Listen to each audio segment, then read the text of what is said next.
तिमी स्कुल हुँदा तिमीलाई तिम्रो साथीहरूले इग्नोर गर्यो अनि त्यही स्कुलको क्लासमा तिम्रो क्लास साथीले तिमीलाई जहिले सताउँथ्यो। जब जब तिमी कुनै केटी या केटासँग बोल्न या मित्रताको हात बढाउन जान्थ्यौ तिम्रो मुहार हेरी तिमीलाई जिस्काउने गर्थे।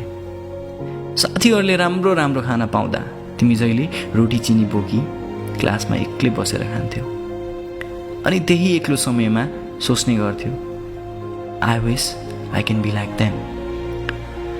कलेजमा पुग्दासम्म सबै कुल डुड्सहरू मोटर बाइकमा आउँथे अनि तिमी जहिले हिँड्दै। क्लासको केटीहरूले नि तिमीसँग बोल्न रुचाउँथेनन्। साथी त थिए तर सबै मतलबी। तिमी त्यही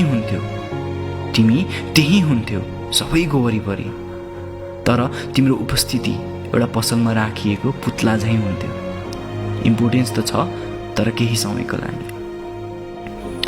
केही नसोची आफ्नो पीडा मनमा लुकाए आफ्नो जिन्दगी आफ्नो सपनाहरू सबैलाई मारेर, केही नसोची आफ्नो पीडा मनमा लुकाए आफ्नो जिन्दगी आफ्नो सपनाहरू सबैलाई मारेर आफ्नो शरीर त्याग गर्ने प्रण लिएर अघि बढ्यो। तिमी आफ्नो कोठामा छिर्यौ, ढोकामा चुकुन लगायो। मर्नुभन्दा अगाडिको केही क्षणहरूमा तिमी सोच्न थाल्यौ, सोध्न थाल्यौ, मान्न थाल्यौ, मलाई कसैले नि केयर अनि माया गर्दैन। म आफ्नो आमा बुवाको लागि नि एउटा बोझ भए। म बाँचेर के गरौँ? मेरो उपस्थितिले कसैलाई केही फरक पर्छ र? And then you opened your laptop to write something.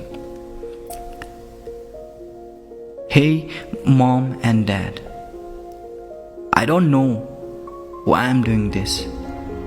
Maybe I'm wrong, but seriously, there is no one who cares about me. Since childhood, I am being ignored by everyone. Why mom? Why dad? Am I ugly? Am I that fat? Mom, yes, I didn't have a bike. But mom, you told me that bike doesn't show your class. Then why everyone shows up and makes themselves so cool that our type of guys is always ignored? I don't want to live anymore, mom. Hope you'll forgive me. I'm so sorry. Love you, mom and dad. सबै कुरा लेखिसकेपछि तिमी डोरी खोज्न थाल्यौ। यताउति खोजी गर्ने बेला तिमीले सिरानी तल एउटा पत्र भेटायौ। हतार हतार तिमीले त्यो पत्र खोलेर पढ्न थाल्यौ। पत्र तिम्रो आमाको थियो।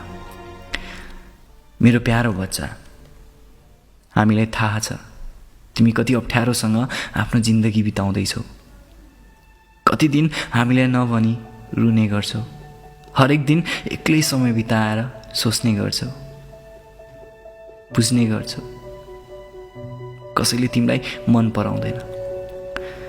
तर यो सबै कुराले उदास भएर आफ्नो जिन्दगी यत्तिकै बर्बाद गर्ने त होइन नि। You think yourself ugly, fat, but does it matter, बच्चा? तिमी आफैमा स्पेशल छौ अनि तिम्रो बाबा र म हामी प्राउड फिल गर्छौँ कि तिमी हाम्रो जिन्दगीमा एउटा नयाँ उज्यालोको रूपमा आयौ। तिमीलाई याद छैन होला, तर जब तिम्रो जन्म भएको थियो म भन्दा बढी तिम्रो बाबा खुसी हुनुहुन्थ्यो। यताउति दौडेर आफ्नो खुसीलाई बयान गर्दै हुनुहुन्थ्यो।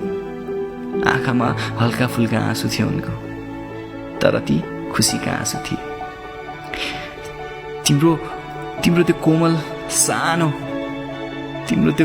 सानो हात मेरो हातलाई समाउँदै गर्दा म खै कुन दुनियाँमा पुगेकी थिएँ। तिमीलाई जन्माउनुको पीडा भन्दा तिमीलाई संसारमा लिएर आउनुको खुसी एकदमै बढी थियो। अनि आज जब तिम्रो रुम सफा गर्दा तिम्रो डायरी भेटाए, खोलेर पढ्दा तिम्रो मनमा लुकेका कुराहरू भेटाए। केही बेर ती शब्दहरू पढेर रोए पनि अनि हाम्रो गल्तीहरूलाई स्वीकारे पनि। तर सुसाइड एउटा सोल्युसन होइन नि बाबु। हुन त यो कुरा तिम्रो नजिक आएर सम्झाउन नि सक्थे, तर अहिले तिमीले आफूसँग लड्ने हो। यो पत्र एउटा सहारा हो, तिम्रो मम ड्याडको कुरा राख्ने। यो संसारमा कसैले पनि तिमीलाई धेरैभन्दा धेरै माया दिन सक्दैन, नट इभन अस। अनि त्यही एक्सपेक्टेसनलाई बढाएर आफ्नो जिन्दगी सकाउने विचार किन गर्छौ? Does that solution will make you a handsome guy or famous guy? हामी आफ्नो गल्ती मान्छौँ, हामी तिम्रो वरिपरि जति बेला पनि हुन सकेनौँ। But we were busy making your future so that one day you will be proud of your future. तिमी भन्छौ तिमीलाई कसैले नि केयर अनि माया गर्दैन, तर त्यो सबै झुटो हो मेरो बच्चा। हाम्रो घर नजिकै बस्ने स्मृति चिन्छौ नि? तिमीलाई एकदमै राम्रो मान्छे, जहिले तिमीसँग बोल्न चाहन्छे, तिमी नहुँदा घरमा आएर तिम्रो बारेमै सोध्छे। म र तिम्रो बाबा जहाँ काम गर्छौ नि, त्यहाँका हरेक काम गर्ने साथीहरू तिम्रो बारेमा सोध्ने गर्छन्, तिमीले गरेका राम्रो कामहरूको तारिफ गर्छन्, अनि जहिले हाम्रो माया नि दिनु है भनेर हामीलाई सम्झाउँछन्। Everyone in this world is different, and so you are. Maybe you are ugly for somebody, but for many, you are a superhero. We don't want to lose a child like you. You can't see a body that was once our body part. And as soon if you read this letter, then just think once and come into our room, hug us and cry as much as you can. Love you मेरो बच्चा। यति पढिसकेपछि उसले आफ्नो ल्यापटपमा लेखिएको suicide पत्रलाई cancel गर्यो।